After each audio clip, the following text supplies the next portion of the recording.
আসসালামু আলাইকুম। কেমন আছেন আপনারা সবাই? আশা করছি আল্লাহর অশেষ রহমতে আপনারা সবাই খুব ভালোই আছেন।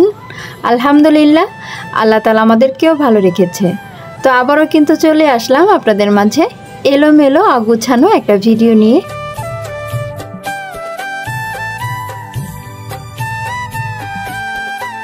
টানা কয়েকদিন তো বৃষ্টি হলো, তো বৃষ্টির কথা আর কি বলবো। প্রতিদিন সকালবেলা গাছের পানি দেওয়ার যে ঝামেলাটা থাকে, এটা কিন্তু আবার কয়েকদিন করতে হয়নি। আল্লাহ তাআলাই সেই কাজটা করে দিয়েছে। তো মনে হচ্ছে বেশ কয়েকটা গাছ মরেও যাবে, কারণ সব গাছ তো আসলে পানি নিতে পারে না।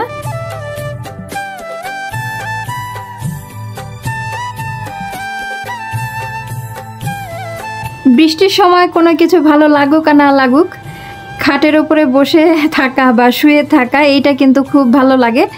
তবে রান্না বাড়া করা তো খুব বেশি মুশকিল হয়ে যায়। আমার তো আলসেমি লাগে, কার কেমন লাগে ঠিক জানি না। তো সকালবেলা নাস্তা বানাইনি, অয়নের বাবা নাস্তা কিনে এনেছে, সেটাই খাচ্ছি। তো বেশ কয়েকদিন যাবত ওই যে বৃষ্টি বৃষ্টি করে না, সেভাবে স্কুলেও যাওয়া হয়নি। এখন তো স্কুল বন্ধই দিয়ে দিয়েছে। তো বৃষ্টিটা ভালো লাগলেও সবার জন্য যে বৃষ্টিটা মঙ্গলময় হয় তা কিন্তু না, কারো কারোর জন্য কিন্তু দুর্ভোগ টেনে আনে।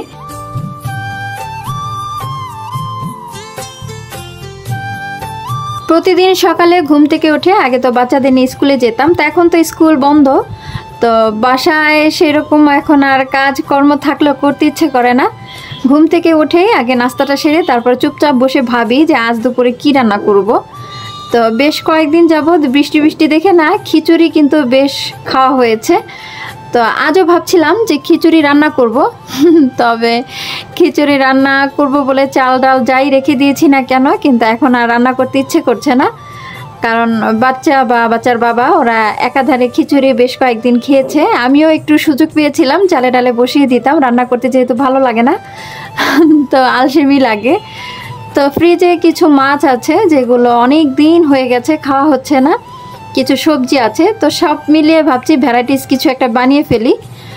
তো এদিক দিয়ে কিন্তু এই যে দেখেন বৃষ্টি কিন্তু আবার সেজে গুজে আছে, সে আবার যে কোনো সময় নেমে যেতে পারে। আসলে লজ্জা ভেঙে গেছে বৃষ্টির, যার কারণে এখন না চাইলেও সে ঘন ঘন আসে।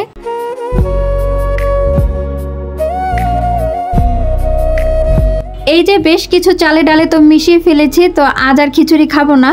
ওই দিক দিয়ে অয়নের বাবা আবার ওয়াশিং মেশিনে বেশ কিছু কাপড় একদম ধুতে দিয়েছে। তো ওইটা নিয়ে বেশ কিছু রাগারাগি করছিলাম আমি যে এইটার তো আসলে প্রয়োজন ছিল না। আমি এমনিতেই কাপড় 2-4টা যাই ধুই না কেন, শুকাতেই দেখা যায় 3-4 দিন চলে যাচ্ছে, তার মাঝে আবার এই যে এতগুলো কাপড়, তো আমি এগুলো কোথায় বা শুকাই? রোদের তো কোনো আলাই বালাই নেই। তো এইটা নিয়ে অনেক চেঁচামেচি হইচই করছিলাম। আর সে বারবার বলছিল সমস্যা নেই, যেখানে যাই জায়গা আছে না কেন দিয়ে দাও। তো আপনাদের একটু দেখাই যে আমি আসলে কোথায় কোথায় জায়গা খুঁজে বের করেছি।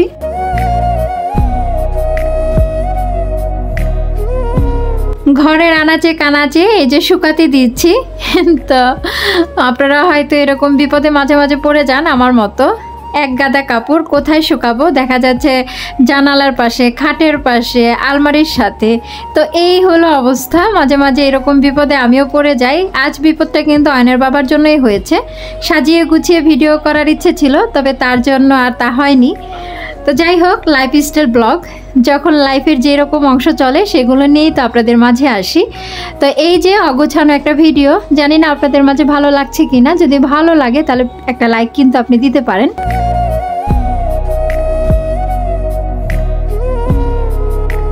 আমার মনে হয় আমরা প্রত্যেকটা মেয়েই ছোটোবেলার জীবনের চিত্রধারা হয়তো একই রকম ছিল। যেমন বৃষ্টি দেখলে খুব বেশি আবেগী হয়ে যেতাম, বৃষ্টি যে কত ভালো লাগতো, রঙিন একটা দুনিয়া এরকম মনে হতো না। তো এখন তো আর সেরকম লাগে না, তাই না?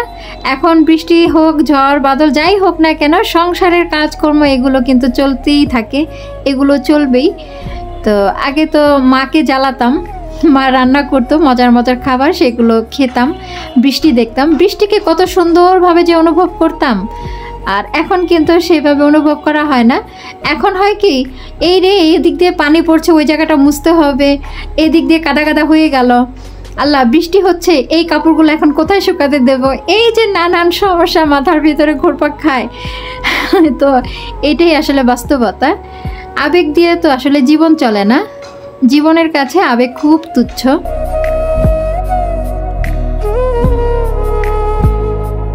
বাস্তবতা যতই কঠিন হোক না কেন, আবেগেরও কিন্তু প্রয়োজন আছে। দেখবেন জীবনটা কিন্তু অনেক সুন্দর, তবে আমরা সুন্দর করে সাজাতে পারি না, যার কারণে আমাদের কাছে অনেক বেশি অসুন্দর মনে হয়। তবে আল্লাহ তাআলা সবার ভাগ্য তো একরকম করে লিখে রাখিনি। সবার জীবনের চিত্র যে একই রকম হবে আসলে তাও তো না। কারো জীবনে দুঃখের পরিমাণ বেশি, কারো জীবনে সুখের পরিমাণ বেশি, কারো জীবনে দুঃখ সুখ দুইটাই আছে। তো সেইখান থেকে যদি চিন্তা করতে যাই, তাহলে কিন্তু যার জীবনে দুঃখের পরিমাণ বেশি দেখবেন তার ভিতরে কিন্তু আবেগের পরিমাণও বেশি থাকে, আর যার ভিতরে বাস্তবতা বেশি তার ভিতরে কিন্তু আবেগ খুব একটা কাজ করে না। তবে এই যে দেখেন, এই যে লোকগুলো এত পরিশ্রম করছে, ঝড় বৃষ্টি বাদল যাই হয়ে যাক না কেন তাদের কাজ কিন্তু থেমে থাকছে না।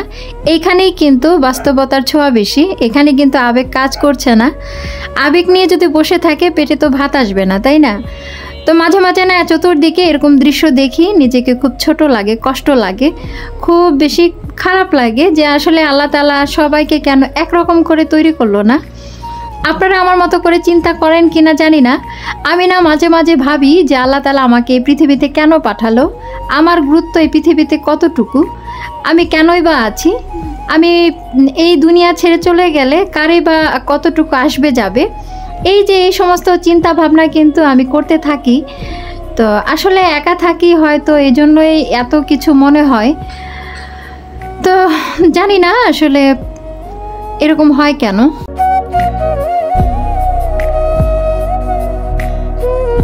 সময়ের সাথে সাথে মানুষের সব কিছু একটা সময় পরিবর্তন হয়, তবে কারো পরিবর্তন খুব দ্রুত হয়, কারোটা খুব ধীরে ধীরে।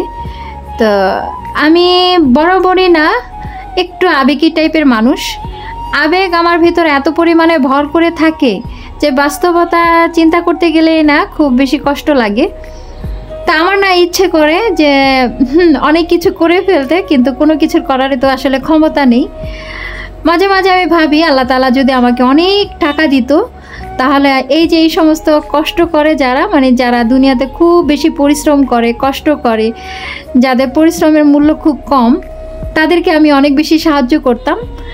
আবার ভাবি যে আল্লাহ তাআলা আমাকে এমন কিছু পাওয়ার দিত, ম্যাজিক করে সব কিছু ঠিক করে ফেলতাম, কারো জীবনে কোনো দুঃখ কষ্ট যন্ত্রণা থাকতো না। এই যে এই সমস্ত পাগলামি টাইপের কথাবার্তা কিন্তু আমি মাঝে মাঝে ভাবি।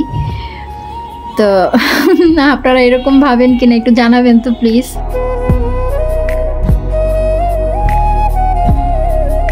প্রতিদিন সন্ধ্যাবেলা আমার দুই ছেলের একটা বায়না শুরু হয়, কিছু একটা বানাও, কিছু একটা বানাও। তো আমি কিন্তু সন্ধ্যা নাস্তা আগেই ঠিক করে রাখি যে ওই জিনিসটা দেব, আজ এটা খাবা। তবে তারা আর সেটা শোনে না, তাদের প্রয়োজন হলো তেলে ভাজা, মানে মচমচে কোনো খাবার যেটা আর কি আসলে মুখরোচক। তো কী আর করার, বাচ্চাদের বায়নায় যে পূর্ণ করতে গেলে যে মাঝে মাঝে এরকম তেলে ডোবা খাবার দাবার তৈরি করি। তবে এই খাবারগুলো কিন্তু মাঝে মাঝে আমি বাইরে থেকেও আনাই। তো এই বৃষ্টির কারণে আজ আর কোথাও যাইনি, ওই জন্য এই যে ঘরে কোনো রকম বানিয়ে দিলাম। আমি আপনাদের সাথে যে সমস্ত কথাগুলো শেয়ার করি, আমি জানি কখনো ভুল হয়, কখনো ঠিক হয়। তো ভুল ঠিক যাই হোক না কেন, আমার ভুলগুলো কিন্তু আপনারা ক্ষমা দৃষ্টিতে দেখবেন, কারণ আমি অনেক সময় অনেক কিছু বুঝে বলি না, মন থেকে বলি ঠিকই, হয়তো কথাটা ঠিক থাকে না।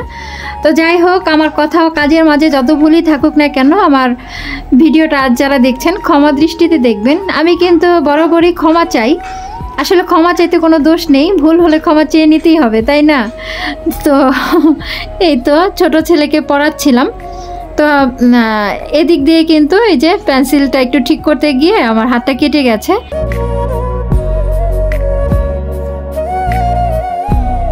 সংখ্যা দিয়ে ছবি আঁকা এই বিষয়টা কিন্তু আমার কাছে বরাবরই ভালো লাগে, কারণ বাচ্চাদের জন্য এটা খুব বেশি আকর্ষণীয়। অয়ন কিন্তু খুব বেশি মজা পাচ্ছে। তো সংখ্যাটাও চেনা হচ্ছে, তার পাশাপাশি এই যে ছবি আঁকাও হয়ে যাচ্ছে, একের ভিতরে দুই যাকে বলে। ছোটোবেলায় কিন্তু এত সুযোগ সুবিধা পাইনি, বর্তমানে কিন্তু ইউটিউবে সার্চ দিলে নানান রকমের জিনিসগুলো আসে। তো যারা আর্ট করতে খুব বেশি পারদর্শী তাদের জন্য এই বিষয়গুলো খুব সহজ হয়।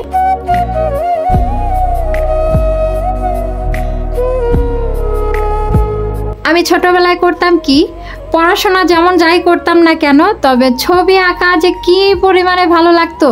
গাছপালা, নদী, নালা এগুলো হোক বা না হোক একাধারে পৃষ্ঠা নষ্ট করতাম আর রাখতাম। তো আমার কিন্তু আজও সেই স্বভাবটা আছে। এই যে এখন যেটা আঁকছে এগুলোর কিন্তু আসলে প্রয়োজন নেই, অয়ন কিন্তু অয়নের মতো ঠিকই পড়ছে। ওই যে সামনে একটা খাতা পেলাম আর এই যে শুরু করে দিলাম, এই হলো আমার অবস্থা।